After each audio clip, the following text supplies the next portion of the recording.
আসসালামু আলাইকুম। এবার ইউরোপ থেকে ভারত ভাঙার ডাক দেওয়া হয়েছে। জি হ্যাঁ, অস্ট্রিয়া থেকে ভারতকে টুকরো টুকরো করে দেওয়ার ডাক দেওয়া হয়েছে।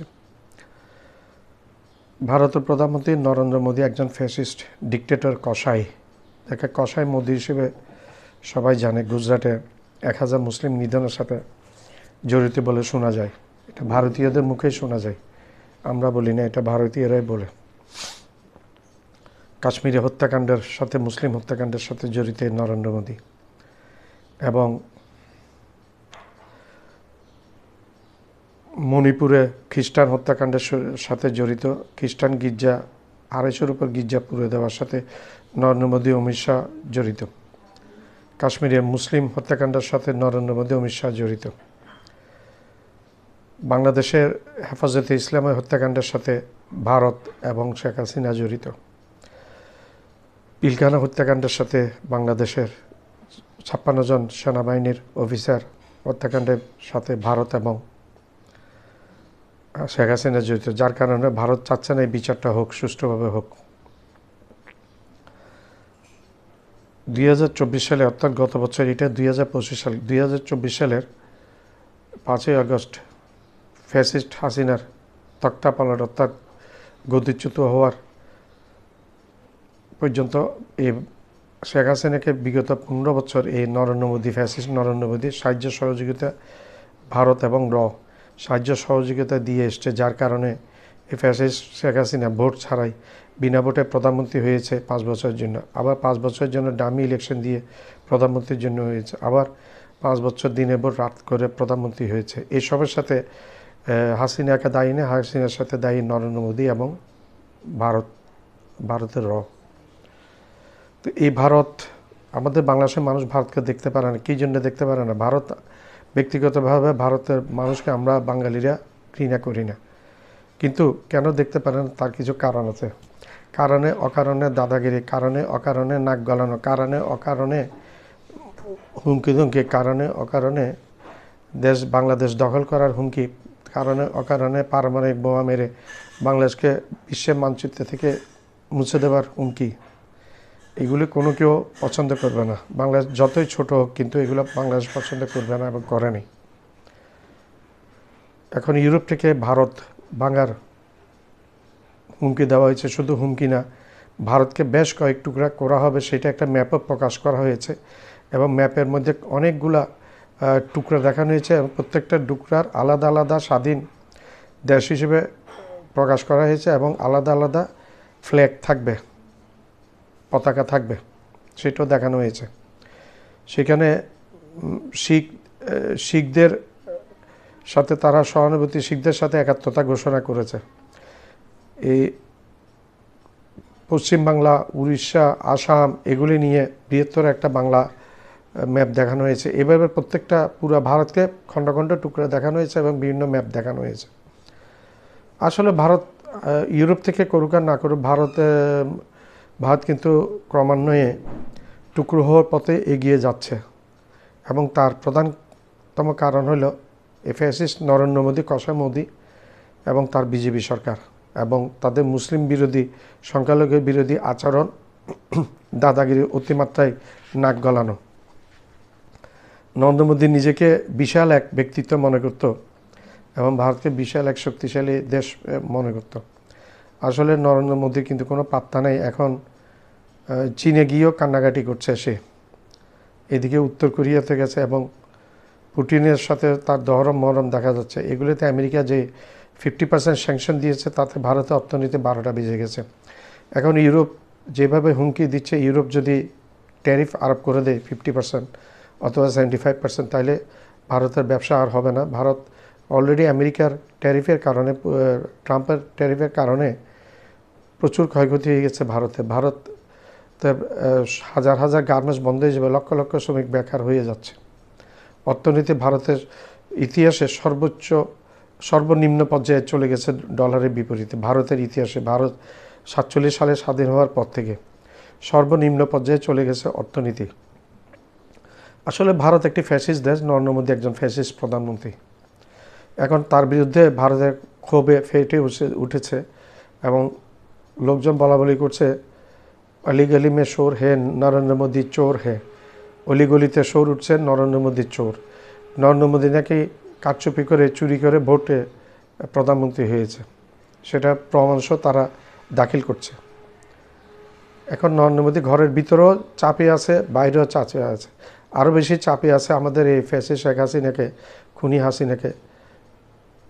গত বছর 1400 ছাত্র হত্যাকাণ্ডের হুকুমদাতা এই শেখ হাসিনাকে আশ্রয় দেওয়ার ফলে ভারতের বিভিন্ন সাংবাদিকরা এবং ভারতের সাধারণ নাগরিকরা মোদির বিরুদ্ধে ক্ষেপে উঠেছে, ফুঁসে উঠেছে এবং বলছে ফ্যাসিস্ট শেখ হাসিনাকে কেন ভারতে আশ্রয় দেওয়া হবে, এবং সে আরামে এসে তাদের ট্যাক্সের টাকায় সে আরামে এসে চলছে, এটা কেন করতে হবে? যে দেশকে, যেই ফ্যাসিস্ট হাসিনাকে বিশ্বের কোনো দেশেই আশ্রয় দেয়নি এই ফ্যাসিস্ট হাসিনাকে, এমনকি লন্ডন পর্যন্ত আশ্রয় দেয়নি, তাকে ভারত এখন আশ্রয় দিয়ে রেখেছে এবং আওয়ামী লীগ অফিস খুলতে দিয়েছে। সেখান থেকে ভারত বাংলাদেশ বিরোধী প্রচারণা চালানোর জন্য শেখ হাসিনাকে সর্বোত্তমভাবে সহায়তা করছে। এই মোদি এমন একটা মানুষ যে he is a problem creator, basically he is a problem creator and very jealous guy. He is a very fascist guy, racist guy. সে মুসলিমদেরকে একেবারে দেখতে পারে না, ইসলামকে একেবারে দেখতে পারে না, যার কারণে হাসিনা উত্তর বাংলাদেশকে সে পছন্দ করছে না। সে এবং তার পেটমোটা অমিত শাহ এবং আরেক গদ্দব আছে উত্তরপ্রদেশের মুখ্যমন্ত্রী চান্ডাল যোগী আদিত্যনাথ। এগুলি কেমন মুখ্যমন্ত্রী? এই সমস্ত অযোগ্য লোকগুলা ভারতের প্রধানমন্ত্রী হয়, স্বরাষ্ট্রমন্ত্রী হয়, মুখ্যমন্ত্রী হয়। ভারতের ভিতরে শোরগোল উঠেছে নরেন্দ্র মোদির বিরুদ্ধে শোরগোল উঠে গেছে ভারতের বিরুদ্ধে, ভারতের ভিতরে শোরগোল উঠে গেছে নরেন্দ্র মোদির বিপক্ষে। ভারতের মানুষ এখন চাচ্ছেন, এখন ভোট হলে নরেন্দ্র মোদী ক্ষমতা হারাবে, সেটা একেবারে কনফার্ম। নরেন্দ্র মোদী অলরেডি 2টা পার্টির সাথে সমন্বয় করে অ্যালায়েন্স করে ক্ষমতায় আছে। 2টা পার্টির মধ্যে যে কোনো একটা পার্টি সমর্থন প্রত্যাহার করে নিলে নরেন্দ্র মোদী কায়িত হয়ে পড়ে যাবে। নরেন্দ্র মোদী শুধু বাংলাদেশে ক্ষতি করছে তা না, সে ভারতের অর্থনীতি 12টা বাজিয়ে দিয়েছে, অখণ্ড ভারতকে খণ্ডতার দিকে এগিয়ে নিয়ে গেছে, দ্রুত এগিয়ে নিয়ে। আমরা নরেন্দ্র মোদীকে ধন্যবাদ জানাই, যেটা আমরা কামনা করেছিলাম সেটা নরেন্দ্র মোদী অনেক সহজ করে দিয়েছে ভারতটা ভাঙার জন্য। ইউরোপ থেকে সৌর উঠেছে, ইউরোপিয়ানরাও এখন ভারতীয়দেরকে দেখতে পারে না, বলছেন নরেন্দ্র মোদী পুটিনের খাস বন্ধু, পুটিনের থেকে তেল কেনে, রাশিয়ার অর্থনীতিকে সবল রেখেছে এবং এই অস্ত্র দিয়ে ইউক্রেন এবং অন্যান্য জায়গায় রাশিয়া আক্রমণ করছে, রাশিয়া টিকে রয়েছে এখনও। তো সেই হিসেবে পুটিনের বন্ধু হতে এখন নরেন্দ্র মোদীকে তারা শত্রু হিসেবে কল্পনা করছে। এখন বুঝেন, আমেরিকা, অস্ট্রেলিয়া, নিউজিল্যান্ড, কানাডা এরা ভারতকে বয়কট করে ফেলেছে। এখন ইউরোপ বয়কট করে ফেললে আরও ভালো হবে। আমরা বাংলাদেশের ভারতকে পছন্দ করি, বাংলাদেশে অলরেডি ভারতের পণ্য বয়কট অবস্থায় আছে। তো এই একজন ফ্যাসিস্ট, আমাদের ফ্যাসিস্ট শেখ হাসিনাকে সাহায্য সহযোগিতা করে চরিত্রগতভাবে, আচরণগতভাবে দোনোজনের কিন্তু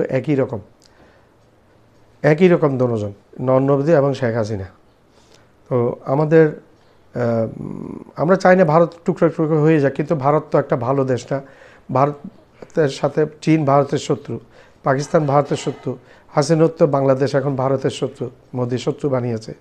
নেপাল ভারতের শত্রু, ভুটান ভারতের শত্রু, মালদ্বীপ ভারতের শত্রু, তারপর মায়ানমার ভারতের শত্রু, আফগানিস্তান ভারতের শত্রু। ভাই, তোমার বন্ধু আছে থেকে, হ্যাঁ, তোমার বন্ধুটাকে, তোমার বন্ধুতে কেউ নাই। তো ভারত ভেঙে টুকরো হবে সেই লক্ষণে দেখা যাচ্ছে। সেটা এই 2-4 বছর আগে সেটা প্রকাশ করেছিল, আশঙ্কা করেছিল বারাক ওবামা, মার্কিন সাবেক প্রেসিডেন্ট। বলছে যে সংখ্যালঘুদের উপর, বিশেষ করে মুসলিমদের উপর যে নির্যাতন করছে, এভাবে যদি নির্যাতনের মাত্রা যদি টিকিয়ে রাখে, তাহলে ভারত অচিরেই ভেঙে টুকরো টুকরো হয়ে যাবে এবং কেউ ভারতকে অখণ্ড হিসেবে রাখতে পারবে না, কারো সাধ্য হবে না। সেই ভবিষ্যৎবাণী সম্ভবত সত্য হতে যাচ্ছে। ইউরোপ, অস্ট্রিয়া যতই হুমকি দেখ, ভারত একটি বৃহৎ দেশ, ভারতকে হুমকি দিলে ভারত টুকরো টুকরো হয়ে যাবে এমনটি ভাবার কোনো কারণ নাই। কিন্তু ভারতের তো ভিতর থেকেই ঘুণে ধরছে। এখন পশ্চিমবাংলা বলছে, ভারতে বলছে, বাংলা কথা বললে বলছে যে এরা সবাই বাংলাদেশি। তাহলে পশ্চিমবাংলার মানুষ কি এতদিন কি উর্দু হিন্দিতে কথা বলেছিল? হ্যাঁ, কবি নজরুল ইসলাম কি উর্দুতে কথা বলতো? কবি রবীন্দ্রনাথ ঠাকুর কি উর্দুতে কথা বলতো? উনি তো বাঙালি, বাংলাভাষী। যতগুলা কবি আছে ভারতের জাতীয় সঙ্গীত, বাংলাদেশের জাতীয় সঙ্গীত এই রবীন্দ্রনাথ ঠাকুর লিখেছেন। এগুলা আসলে অশিক্ষিত মূর্খ মোদি চাওয়ালা এই দেশটাকে ভেঙে ছাড়বে। সেটা আমরা যেটা অন্যরা কামনা করেছিল সেটা খুব সহজেই করে দিচ্ছে মোদি, সহজ করে দিচ্ছে। তো ভারতের অখণ্ডতা, পশ্চিমবাংলা বলছে এখন তারা বাংলাদেশের সাথে যুক্ত হয়ে যাবে, বাংলাদেশের সাথে যুক্ত হয়ে বাংলাদেশের মেনে নেবে। এইভাবে আরও আছে ত্রিপুরা, তারপর ওইদিকে পশ্চিমবাংলার বেশ কয়েকটা জেলা রাজশাহীর সাথে যুক্ত হতে চাচ্ছে, তারা আন্দোলন করছে রীতিমতো। তো ভারতটা টুকরো হবে, এটা আসলে ভারত যে টুকরো হবে সেটা হাদিসেও ভবিষ্যৎবাণী আছে। হাদিসেও আমরা জানতে পারি, বেশ কয়েকটা হাদিস আছে ভারতের কিয়ামতের পূর্বে ভারতের অবস্থা নিয়ে। ওইখানে বলছে ভারতের শাসকদেরকে, অর্থাৎ বর্তমানে তো একটা শাসক নরেন্দ্র মোদী, এক ভারত, শাসকদেরকে বলছে প্লুরাল, বহু বচন। অর্থাৎ তার মানে হচ্ছে ভারত টুকরো টুকরো হবে এবং বিভিন্ন রাজ্য, বিভিন্ন শাসকরা শাসন করবে। ভারতের শাসকদেরকে শিকল পরিয়ে জেরুজালেমে নিয়ে আসবে বিচারের জন্য। ধন্যবাদ। আমার চ্যানেলটা লাইক করবেন, শেয়ার করবেন, সাবস্ক্রাইব করবেন, বেল আইকনটা প্রেস করবেন। আবার বলছি, আমার চ্যানেলটা লাইক করবেন, শেয়ার করবেন, সাবস্ক্রাইব করবেন, বেল আইকনটা প্রেস করবেন। সাবস্ক্রাইব করতে ভুলবেন না।